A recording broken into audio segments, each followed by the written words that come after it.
This is Gareth the Herald, and this is my review of Bungou Stray Dogs episode 20. So, we're continuing from last episode where we thought Atsushi was going to be in trouble, but luckily Kyoka just showed up at the last minute.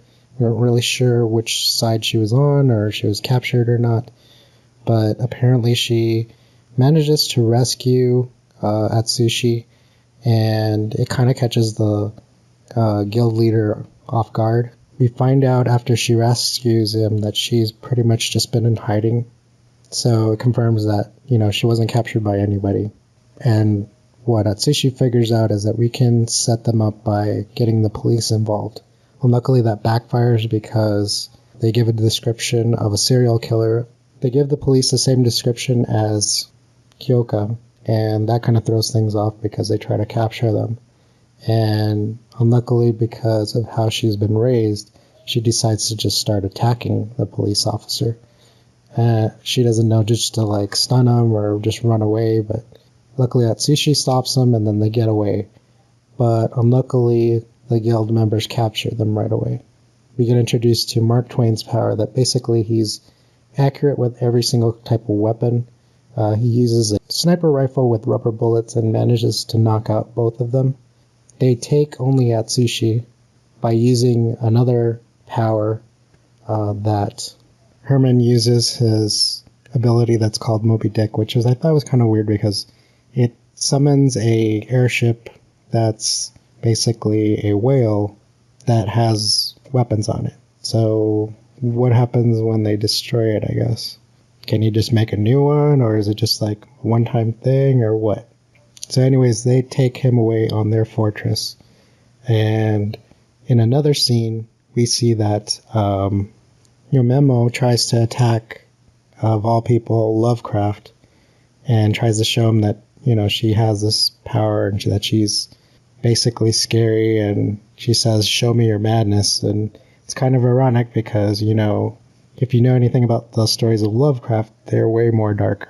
So he shows her his darkness, and it's just, he shows her how he really looks, and that shocks her enough to get captured. In another scene, we find out that Nathaniel survived the attack, and it was because of Margaret sacrificing herself that he's even alive.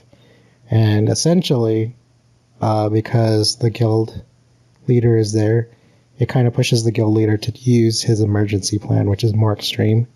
It's a plan involving destroying all of Yokohama.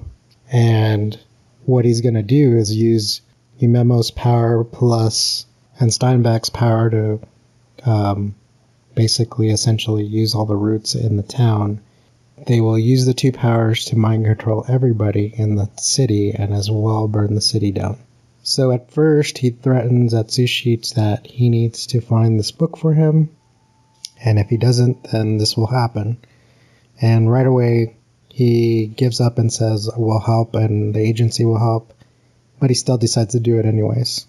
So we see that most of the town's taken over by this mind control, and everybody's going crazy. So eventually, in the next scene, Atsushi's left with Montgomery, and he asks her if she can let him out. And at first, she doesn't want to.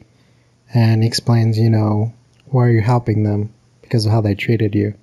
And she says, you don't know what I've been going through. I've been tortured. And then he explains that he's been tortured as well.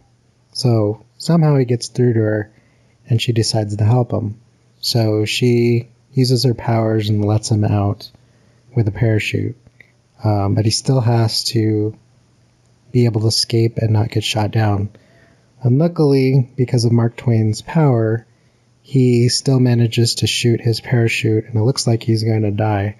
But we have this little vision of him getting attacked by the were-tiger power, like the personification of it.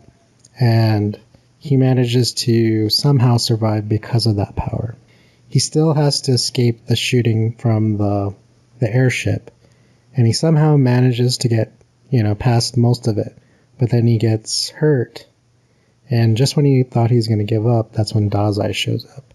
And luckily, he does a smoke screen that, can't see it through it. Sensors can't really work on it. So Dazai planned ahead of it, like usual. But as at the end of the episode, Atsushi has an idea, but he doesn't feel like everybody else will support it. And what we find out is that he decides that they need to group up with the Port Mafia to take out the guild, just because they're so powerful.